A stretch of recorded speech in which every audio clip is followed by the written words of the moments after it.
அதனால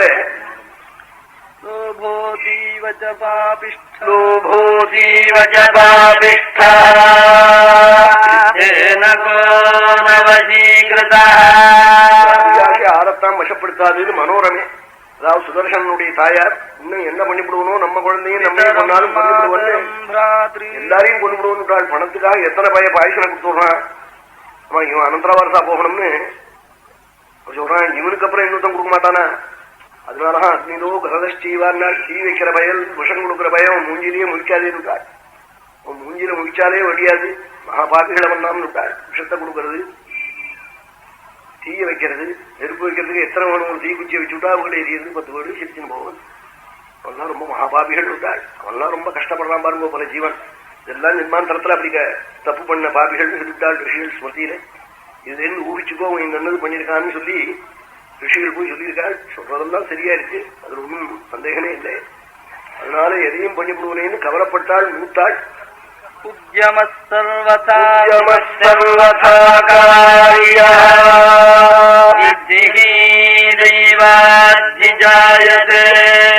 மனிதன் தான் செய்ய வேண்டிய முயற்சியை செய்யணும். பலதாதா பகவான், அது அவனுக்கு தெரியும். நாம் செடிய வைக்கணும், ஜலத்தை விடணும், வேலி கட்டணும், நெருப்போடணும்.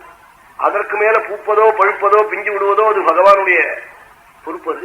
அதுல போய் நாம் இன்னுமே பிஞ்சு விடு காய்க்கணும் பூக்கணும்னு சொல்லிட்டு இருக்க வேண்டியதில்லை.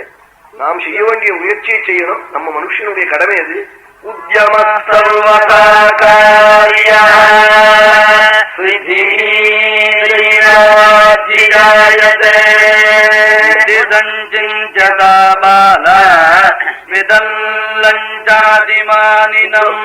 இப்படி யோஜனை பண்ணி விதல்லன்னு சொல்லி ஒரு மந்திரி, ரொம்ப தீரன் மந்திரி, அவனை கூப்பிட்டு மனோரம சொன்னாள். இங்க இருந்தா என்னையும் என் குழந்தையும் கொண்டு விடுவோம்னு நினைக்கிறேன். அயோத்தியில எங்கேயாவது என் குழந்தை உயிரோடு இருந்தா போதும், நான் பாதுகாக்கணும், நீங்கள் அதற்கு ஒத்தாசை பண்ணணும்னு விதல்லனை போய் காட்டாள். விதல்லம் சர்வகாரியேஷு சின்னம் சர்வகாரியேஷு சிந்த்யம் மந்திரிவரோத்தமம் சமாஹூயதமேகாந்தே ரோவாஜ பஹுதுக்கிதா. விதல்லனை கூப்பிட்டு மனோரம ஏகாந்தத்துல கண்ணு வெண்ணீருமா சொன்னாலாம். குடஜே முனினா தத்தே வீதசோகா ததாவததி.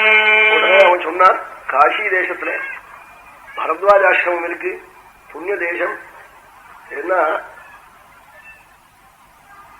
குத்திர விதேயோ வாசா, சிஷ்யன் காட்டான் ஆச்சாரியால எந்த இடத்துல வசிக்கணும்னு ஆச்சாரியால சிஷ்யன் காட்டான்.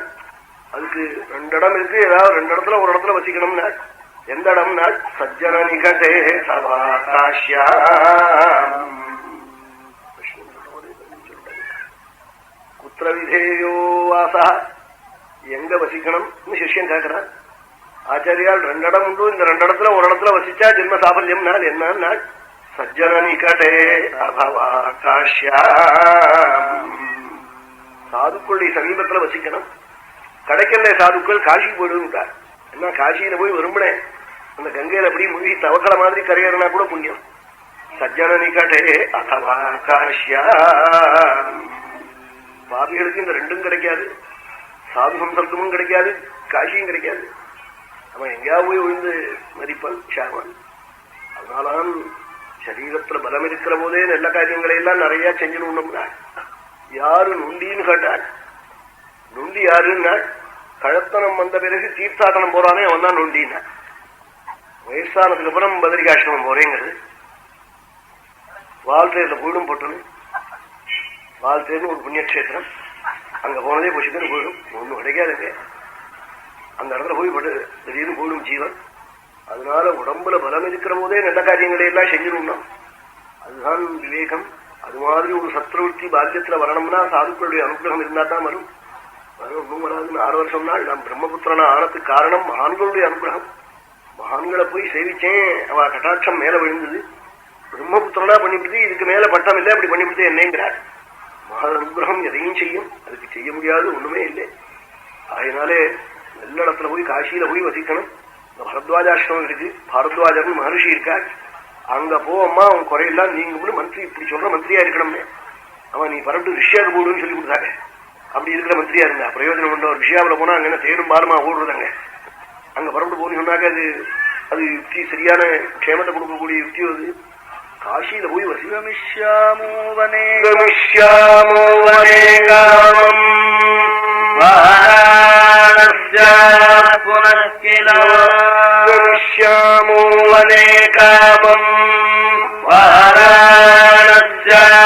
புனஸ்கில குடஜே முனினா தத்தே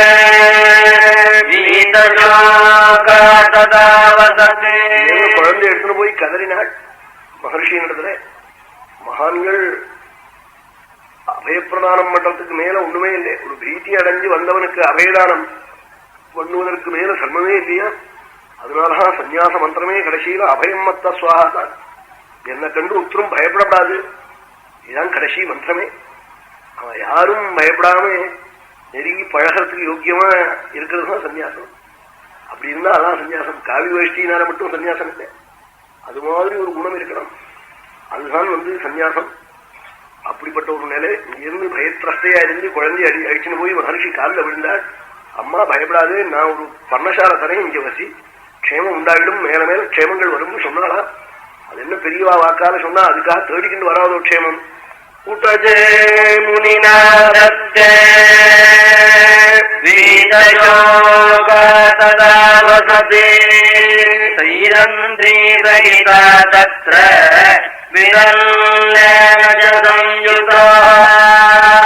மனோரமே சைரந்தின்னு சொல்லி ஒரு வேலைக்காரி, விதல்லங்கிற மந்திரி, குழந்தை சுதர்சனம், இப்படி அங்க இருந்து குழந்தையை ரட்சிச்சுட்டு இருந்தாளாம். சுதர்சனம்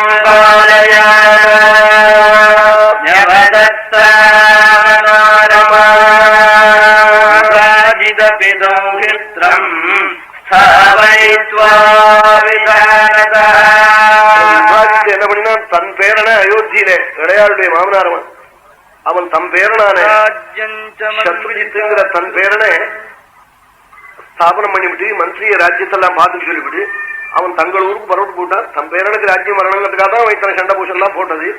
அப்படி பண்ணிட்டான்.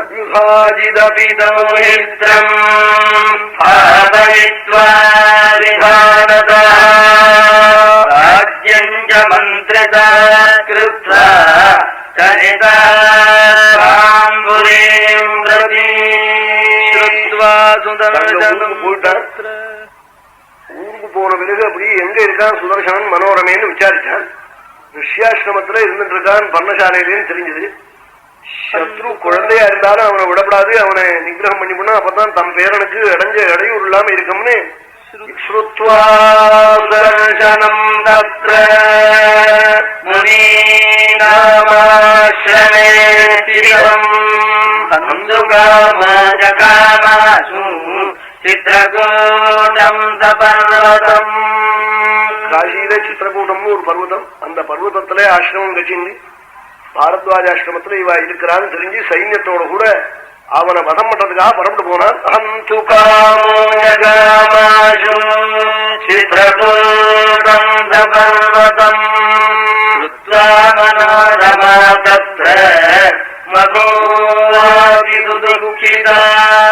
மாதிரி வந்துட்டான் சைன்யத்தோடேன்னு மனோரமைக்கு தெரிஞ்சது. அவ குழந்தைய வச்சுன்னு தவிக்கிறவள் ஏன்னா அவளுக்கு ஒரு கதியும் இல்லை, ஒன்னும் மார்க்கம் இல்லை.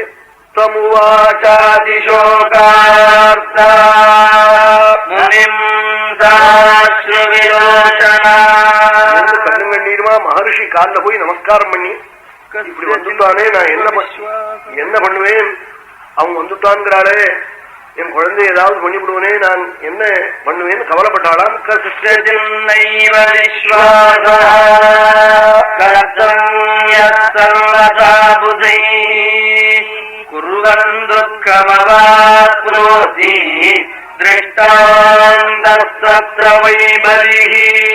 வந்துட்டான் பக்கத்துல வந்து வசிக்கிறான்ங்கிறாளே, அவன் நெல்லெண்ணத்தோட வந்ததா தோணலே என் குழந்தைய கொண்டு விடுவான்னா ஏன் நாள் உத்தரையும் நம்ப முடியல காலம் நாள்.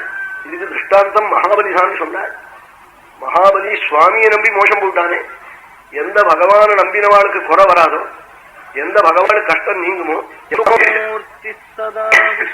சத்வமூர்த்தி சதா விஷ்ணு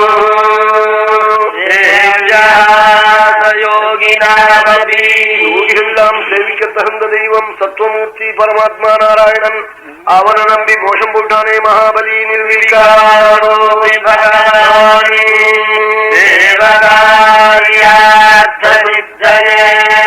காரியத்துல குறி வந்துடுச்சுன்னா அந்த காரியத்தை செய்யறதுக்காக தப்ப கூட செய்ய தோன்றுமா? அவனுக்கு ராஜ்யம் வேணும் தம் பேரனுக்குங்கிற எண்ணத்துல என் குழந்தையும் என்னையும் கொல்லணுங்கிறத அவன் நிச்சயம் செய்வான்.